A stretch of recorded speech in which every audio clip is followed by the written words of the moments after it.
আসসালামু আলাইকুম ওয়া রাহমাতুল্লাহি ওয়া বারাকাতুহু। আলহামদুলিল্লাহ ওয়াসসালাতু ওয়াসসালামু আলা রাসূলিল্লাহ ওয়া আলা আলিহি ওয়া আসহাবিহি ওয়া মান ওয়ালা, আম্মা বা'দ।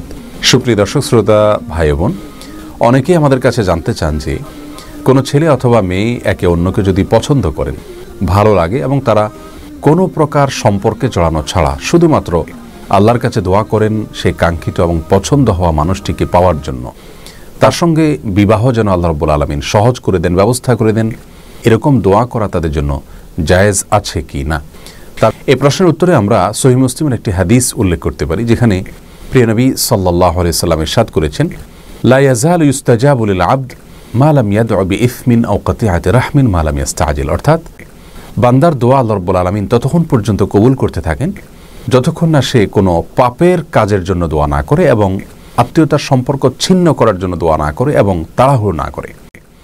তার মানে দোয়ার ক্ষেত্রে শুধুমাত্র তিনটি ক্ষেত্রে দোয়া করা নিষেধাজ্ঞা রয়েছে। প্রথমত, যে কোনো পাপের কাজের জন্য আল্লাহর কাছে দোয়া করা যাবে না। দ্বিতীয়ত, আত্মীয়তার সম্পর্ক ছিন্ন করার জন্য আল্লাহর কাছে দোয়া এবং প্রার্থনা করা যাবে না। এবং তৃতীয়ত, দোয়ার ক্ষেত্রে তাড়াহুড়ো করা যাবে না। এই তিনটি ছাড়া যে কোনো দোয়া আল্লাহর কাছে পেশ করা যেতে পারে। এ হাদিসের আলোকে আমরা বলতে পারি যে সুনির্দিষ্ট করে কাউকে জীবনসঙ্গী হিসাবে পাওয়ার জন্য আল্লাহ রাব্বুল আলামিনের কাছে দোয়া করাতে ইসলামী শরীয়ত দৃষ্টিকোণ থেকে মৌলিকভাবে কোনো বাধা নেই, এভাবে দোয়া করা যেতে পারে। তবে ইসলামী শরিয়া সেক্ষেত্রে একজন মুসলিমকে পরামর্শ দেয় তিনি যেন আল্লাহর কাছে কিছুটা শর্ত জুড়ে দিয়ে কোনো নির্দিষ্ট ব্যক্তিকে জীবনসঙ্গী হিসাবে পাওয়ার দোয়া করেন। অর্থাৎ আল্লাহ, অমুক ব্যক্তিকে যদি আমার জীবনসঙ্গী হিসাবে পাওয়াটা আমার জন্য সার্বিকভাবে কল্যাণকর হয়, তাহলে আপনি সেটি আমার জন্য সহজ করে দিন। এভাবে দোয়া করাটা তার নিজের জন্য সার্বিকভাবে ভালো এবং উপকারী। আল্লাহ রাব্বুল আলামিন কোরআনে কারীমে বলেছেন, ওয়া আসা আন তুহিব্বু শাইআন ওয়া হুয়া কুরহুল লাকুম। তোমরা অনেক কিছুকে দুনিয়াতে পছন্দ করো, নিজের জন্য কল্যাণকর মনে করো, অথচ সেটা তোমার জন্য কল্যাণকর নয়, যা তুমি জানো না। এছাড়া সহিহ বুখারীর একটি হাদিসে প্রিয় নবী সাল্লাল্লাহু আলাইহি সাল্লাম আমাদেরকে ইস্তেখারার শিক্ষা দিয়েছেন, যার অর্থ হলো দুনিয়াবি যে কোনো কাজে আল্লাহর কাছে মঙ্গল এবং কল্যাণ কামনা করে নেওয়া।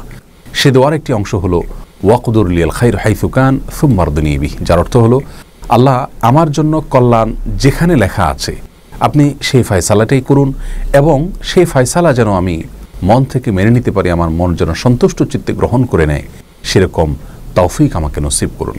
অতএব নির্দিষ্ট কোনো ব্যক্তিকে জীবনসঙ্গী হিসেবে পাওয়ার জন্য আল্লাহর কাছে দোয়া করাতে ইসলাম শরিয়াতে কোনো প্রকার বাধা নেই। তবে শর্ত জড়ি দিয়ে যদি এভাবে দোয়া করা হয়, আল্লাহ তার সঙ্গে বিবাহে যদি আমার কল্যাণ লেখা থাকে, তাহলে আমার জন্য সেটিকে সহজ করে দিন, অন্যথায় আমার মন থেকে তাকে মুছে দিন। এরকম দোয়া করাটা বেশি উপকারী এবং কল্যাণকর। আর কোনো অবস্থাতেই তার সঙ্গে হারাম সম্পর্কে জড়ানোর বিষয়ে আল্লাহর কাছে দোয়া করা যাবে না, তাহলে সেটি গুনাহের কারণ হবে। আল্লাহ তাআলা সব ক্ষেত্রে আমাদেরকে তার সমস্ত নির্দেশগুলোকে মেনে চলার তৌফিক দান করুন। আসসালামু আলাইকুম ওয়া রাহমাতুল্লাহি ওয়া বারাকাতুহু।